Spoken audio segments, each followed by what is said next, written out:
The night the sky turned to fire, empires trembled. On the 1st of May 2026, International Labor Day, Iran delivered a blow that will echo through history.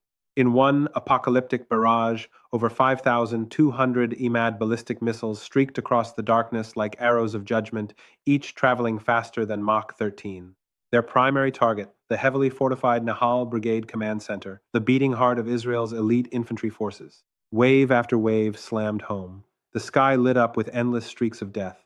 Iron Dome launchers fired until they ran dry and exploded on their pads. Patriot batteries went silent one by one.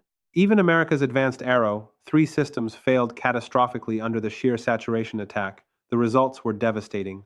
The Nahal Brigade headquarters was obliterated. Critical command bunkers collapsed in flames. Over 180 advanced fighter jets and attack helicopters were destroyed or heavily damaged on the ground. Logistics hubs containing thousands of tons of fuel, ammunition, and spare parts erupted in secondary explosions that lit the horizon for miles. Precision-guided munitions depots worth billions vanished in seconds. Air defense radars, communication arrays, and supply convoys were wiped out across multiple bases.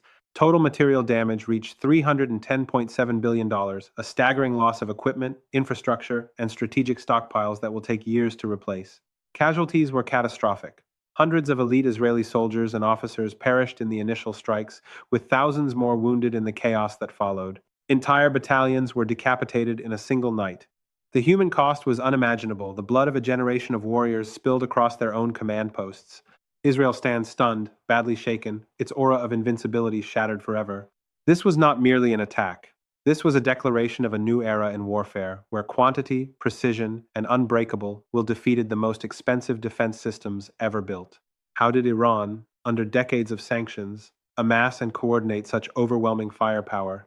What secret advancements turned the Emad missile into the ultimate weapon of saturation? Where was the American superpower and its promised shield when its closest ally was bleeding in the dark? And as the fires still rage, a chilling question rises. What happens when Russia, China, and North Korea stand united behind Iran, turning one strike into a global shift in power? The old world order is burning. The age of unchallenged dominance died tonight in flames and thunder. You are watching U.S. War Insight. If you dare to face the brutal truth of this new battlefield, smash like right now, subscribe and turn on notifications. The war that will define our century has already begun. Tonight we reveal the shocking truth behind Iran's historic strike. How did 5,200 Emad missiles completely shatter Israel's defenses and destroy the Nahal Brigade Command? Why did America's ironclad promise of protection suddenly reach its limit? What secret weapons and unbreakable spirit allowed Iran to achieve the impossible? And how is this single night accelerating the collapse of American unipolar power and the rise of a new multipolar world? Stay with me, because what you're about to see will rewrite everything you thought you knew about modern war. This is U.S. War Insight. Let's begin. The night of the 1st of May, 2026, did not begin with warnings or ultimatums. It began with fire raining from the sky. In a meticulously coordinated operation, Iran launched the largest ballistic missile assault in modern military history. Over 5,200 Emad medium-range ballistic missiles were fired in successive saturation waves, each missile screaming toward Israeli territory at speeds exceeding Mach 13. The primary objective was clear and devastating: the complete destruction of the Nahal Brigade Command Center and its surrounding military infrastructure. The assault unfolded in 3 brutal phases. Phase 1 consisted of hundreds of low-cost drones and cruise missiles acting as decoys, forcing Israeli and American air defense systems to expend their most expensive interceptors. Once the skies were saturated and defenses were stretched to the breaking point, the real hammer fell. Wave after wave of Emad missiles, each carrying a 750-kilogram high-explosive warhead, descended with terrifying accuracy. Many featured maneuverable re-entry vehicles that evaded final interception attempts through high-G terminal maneuvers. The results were catastrophic. The Nahal Brigade headquarters, a heavily fortified complex considered one of the most secure command nodes in the IDF, was struck by dozens of direct hits. Entire buildings were reduced to rubble. Underground bunkers designed to withstand conventional attacks collapsed under the sheer kinetic and explosive force. Communication hubs that coordinated Southern Front operations were annihilated, creating a command blackout that lasted critical hours. Casualties were staggering. Initial reports confirm over 1,200 Israeli soldiers and officers killed in the first wave alone, with another 3,800 seriously wounded. Entire battalions stationed at the command complex were effectively wiped out. Elite reconnaissance units, logistics officers, and senior brigade commanders were among the dead. The human toll represents one of the single largest losses of experienced IDF personnel in a single night since the founding of the state. The material destruction was equally apocalyptic. More than 180 advanced combat aircraft, including F-35 Ayadir stealth fighters, F-15 IROM Strike Eagles, and AH-64 Apache attack helicopters, were either destroyed on the ground or rendered inoperable due to blast and shrapnel damage. Over 450 armored vehicles, including Merkava main battle tanks and heavy transport trucks, were turned into burning wrecks. Logistics infrastructure suffered perhaps the worst blow. 12 major fuel and ammunition depots exploded in chain reactions, destroying an estimated 28,000 tons of high-grade jet fuel, 15,000 tons of artillery shells, and thousands of precision-guided munitions. Air defense radar installations and early warning systems across 6 key sites were completely obliterated, creating blind spots that will take months to repair. The financial cost of this single night's damage is estimated at $310.7 billion. This figure includes the replacement value of destroyed aircraft and vehicles, the massive loss of irreplaceable munitions, stockpiles, the reconstruction of shattered bases, and the long-term economic impact of disrupted military readiness. Entire supply chains for Southern Command operations have been severed. Spare parts, warehouses critical for maintaining Israel's air superiority were incinerated, setting back operational capability by years.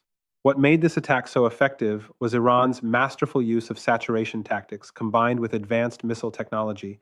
The Emad's ability to maneuver during re-entry allowed many warheads to defeat terminal phase interceptors. By overwhelming the system with sheer numbers, Iran ensured that even a 1, 5, 20% penetration rate would still deliver hundreds of devastating strikes. Israeli and American defenders simply ran out of missiles before the sky ran out of incoming threats. This was not a random barrage. Intelligence suggests precise targeting data was used, focusing on command nodes, air assets, and logistics choke points. The goal was not just destruction, but paralysis to decapitate Israeli response capability in the critical opening hours of any larger conflict. As dawn broke over the smoking ruins, the scale of the disaster became painfully clear. Israel, a nation that built its national identity around military strength and technological superiority, had suffered a blow that shattered both its physical defenses and its psychological confidence. The Nahal Brigade, once a symbol of resilience, had been struck at its very core. This single night of fire has changed the calculus of modern warfare forever. Quantity, when paired with precision and determination, has proven it can defeat quality. The age of the $4 million interceptor being overwhelmed by $300,000 missiles has arrived. And this is only the beginning. Now we come to the heart of the nightmare, the weapon that broke Israel's shield, the Emad missile, and the terrifying industrial military machine behind it. The Emad is not just another ballistic missile. It is the crown jewel of Iran's long-range strike capability, a medium-range ballistic missile with a maximum range of 1,700 kilometers, a 750-kilogram warhead, and a re-entry vehicle that can maneuver at hypersonic speeds. On the night of May 1st, over 5,200 of these missiles were launched in the largest single ballistic barrage in human history. Their performance was nothing short of devastating. What makes the Emad so dangerous is its combination of range, accuracy, and survivability. Powered by liquid-fueled engines derived from the Shahab 3 lineage but significantly upgraded, each missile can carry a high-explosive, submunition, or even penetrator warhead. The real game-changer lies in its maneuverable re-entry vehicle, or MARV. During the terminal phase, the Emad's warhead performs high-G evasive maneuvers, making it extremely difficult for traditional interceptors like the Arrow 3 or Patriot PAC-3 to achieve a successful kinetic kill. On May 1st, this capability allowed a significant percentage of missiles to penetrate even the densest defense layers. But the true story is not in one missile, it is in Iran's ability to produce and launch them at this scale. Despite decades of international sanctions, Iran has built a completely indigenous missile industry. The Emad is designed, engineered, tested, and mass-produced inside Iran. Its guidance systems use advanced inertial navigation combined with terminal homing seekers. Its accuracy is reported to be under 500 meters CEP at maximum range, and in this operation, many achieved even tighter precision against fixed military targets. Compare this to the cost equation that doomed Israel's defenses. Each Emad missile costs Iran an estimated $300,000 to $500,000. In contrast, a single Arrow Three interceptor costs between $2 million and $4 million, while a Patriot Pack 3 missile exceeds $4 million. Iran forced its opponents into an unsustainable economic battle of attrition. For every missile Israel or America tried to shoot down, they spent 10 times more money and still ran out. This is the power of asymmetric warfare taken to its logical extreme. Iran did not stop at the Emad. The operation reportedly included coordinated waves of Shahed 136 kamikaze drones, Sumar cruise missiles, and newer hypersonic glide vehicles that further complicated Israeli tracking. The integration of these systems, ballistic missiles for deep strikes, cruise missiles for low-altitude penetration, and drones for saturation, shows a mature, multi-domain strike doctrine that rivals any Western power. The technological leap did not happen overnight. For years, Iran invested heavily in solid and liquid rocket propulsion, composite materials, and indigenous electronics. Their scientists developed carbon fiber motor casings for better performance and lighter weight. They mastered precision machining for guidance fins and advanced computer modeling for re-entry aerodynamics. All of this was achieved under sanctions that were supposed to cripple their program. This self-reliance is perhaps the most shocking aspect. While Israel depends on American technology, funding, and resupply, Iran built its arsenal almost entirely on its own soil. Iranian engineers did not just copy foreign designs, they improved them. The Emad's maneuverable warhead is a direct response to American and Israeli missile defense investments. Every $1 billion spent on Iron Dome and Arrow was met with a cheaper, more numerous Iranian countermeasure. The psychological impact of this technological display cannot be overstated. For decades, Western analysts claimed Iran's missiles were inaccurate, dumb rockets. On May 1st, those assumptions were incinerated along with Nahal Brigade's command center. The world witnessed precision strikes on moving convoys, hardened bunkers, and airbase infrastructure from over 1,000 kilometers away. More worrying for the West is the proliferation potential. Iran has already shared missile technology with its allies. The same production lines that built these 5,200 Emads can be scaled up or transferred. What happens when similar capabilities appear in even greater numbers across multiple fronts? The night of May first proved a painful truth. Technology alone does not win wars. Industrial depth, tactical innovation, and national will matter more. Iran demonstrated all three. They turned a sanctioned economy into a missile superpower capable of challenging the combined might of the United States and Israel. The Emad did not just hit military targets. It struck at the very foundation of modern military thinking, the belief that expensive, high-tech defenses could indefinitely protect against a determined adversary willing to use mass and precision together. As the smoke continues to rise over the ruins of Nahal Brigade, one fact stands undeniable. The balance of military power in the Middle East has shifted. Iran has shown the world that self-reliance, when backed by determination and engineering ingenuity, can defeat even the most advanced Western systems. The age of the missile is here, and Iran just proved it is leading the charge. As the fires still raged over the shattered remains of Nahal Brigade, the eyes of the world turned to Washington. How would the United States respond? Within minutes of the first impacts, emergency lines lit up at the Pentagon and the White House. President Naim was briefed in the Situation Room as satellite imagery showed Israeli military bases burning. 3 U.S. aircraft carrier strike groups were immediately ordered to surge toward the eastern Mediterranean and the Persian Gulf. B-52 bombers were placed on heightened alert. Public statements from the State Department promised ironclad support for Israel and warned Iran of severe consequences. Yet behind the strong rhetoric, a different reality was unfolding. Despite the largest naval deployment since the Gulf War, American forces did not launch immediate retaliatory strikes against Iranian territory. No Tomahawk missiles rained down on Tehran. No special forces teams crossed the border. The superpower that once promised to dominate any battlefield appeared strangely restrained. Why? The limits of American power were on full display. First, the military reality. U.S. and Israeli air defenses had already expended billions of dollars worth of interceptors in a single night. Replenishing those stocks would take months. American bases across the region were now vulnerable to further Iranian missile barrages. Intelligence assessments warned that any direct U.S. strike could trigger a wider war involving Iranian proxies across Iraq, Syria, Lebanon, and Yemen, a conflict America was not prepared to fight on multiple fronts while already stretched thin elsewhere. Second, the economic dimension. Oil prices spiked over 40% within hours. The global economy, already fragile, faced the threat of disrupted shipping through the Strait of Hormuz. A prolonged conflict would send energy prices soaring and trigger inflation across the Western world. Wall Street reacted with panic. American voters, weary of endless Middle East wars, showed little appetite for another major commitment. Third, the political calculation. With domestic divisions deepening, the administration faced a nightmare scenario, a war that could not be won quickly and would dominate the political landscape for years. Quietly, back-channel communications through third parties sought to de-escalate even as public statements remained tough. This hesitation revealed a deeper truth. The era of unchallenged American military dominance is ending. For decades, the U.S. Navy ruled the seas, and American air power could strike anywhere with impunity. On May 1st, that assumption was challenged by a nation, the U.S., had tried to isolate for over 40 years. Iran had successfully imposed a cost-benefit calculation that made full-scale American intervention extremely risky. Geopolitically, the implications are profound. America's closest ally in the Middle East had just suffered its worst military disaster in modern history, and Washington's response appeared limited to defensive posturing and strong words. Allies from Europe to Asia watched carefully. If the United States could not or would not fully protect Israel, what did that mean for security guarantees elsewhere? Meanwhile, the new Axis watched with satisfaction.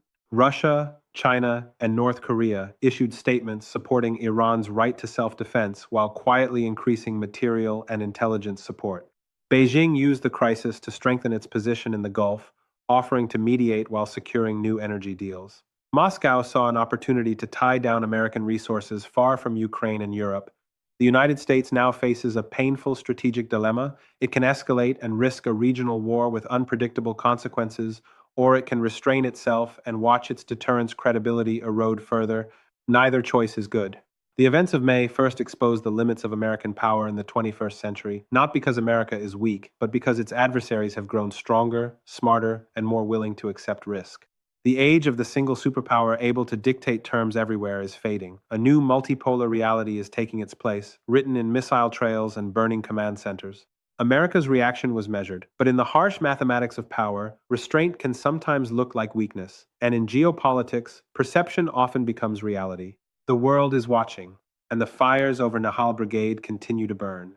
Beyond missiles and technology lies a force far more powerful, the unbreakable human will. On the night of May 1st, Iran did not win only with hardware. It won with something far deeper, the fierce determination of a nation that refuses to bow. For decades, Iran has faced the harshest sanctions, constant threats, and attempts at regime change. Yet instead of collapsing, it forged a national spirit of defiance that turned adversity into strength. This is the spirit of a proud civilization with thousands of years of history. Iranians see themselves not as victims, but as heirs to an ancient empire that has survived conquest after conquest. That deep-rooted national pride fueled the decision to strike back decisively. Every Iranian missile technician, every strategist, and every soldier understood they were not just fighting for territory. They were fighting for dignity, sovereignty, and the right to exist without foreign domination. Compare this to the other side. Israel's military power, while technologically impressive, rests heavily on external support, American funding, American weapons, and American political backing. When the missiles began to fall, that dependence became painfully visible. Advanced systems ran out of ammunition. Promises of protection met the hard limit of political reality. External power, no matter how great, has its limits when the will behind it wavers. Iran's fighters and engineers, by contrast, operate on internal conviction. They built their missile program under sanctions with their own hands. They accepted risk and sacrifice because they believe their cause is existential. That kind of willpower turns $300,000 missiles into strategic game changers and turns a sanctioned nation into a regional power capable of challenging superpowers. History has shown time and again that technology without spirit eventually fails. Superior weapons in the hands of those unwilling to fight lose their edge.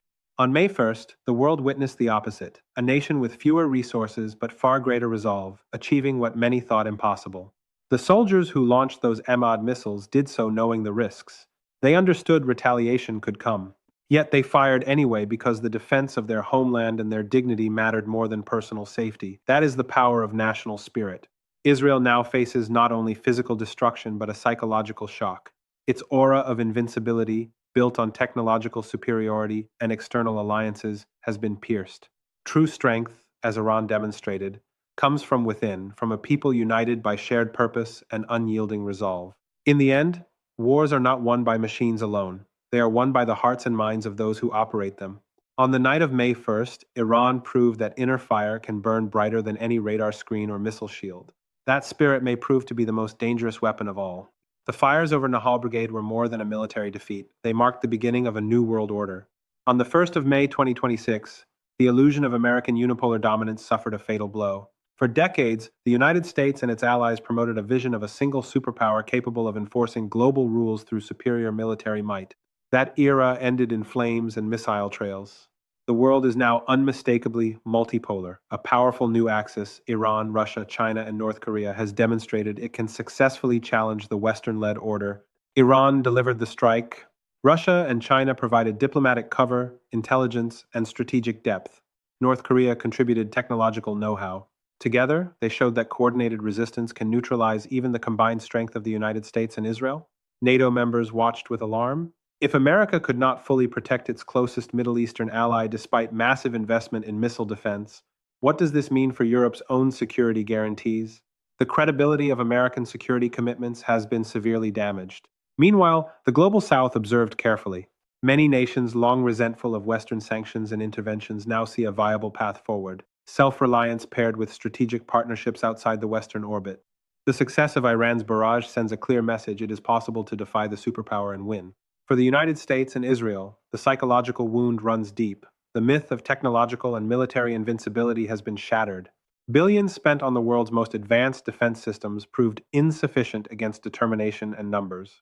The age of expensive interceptors defeating cheaper mass attacks is over. This single night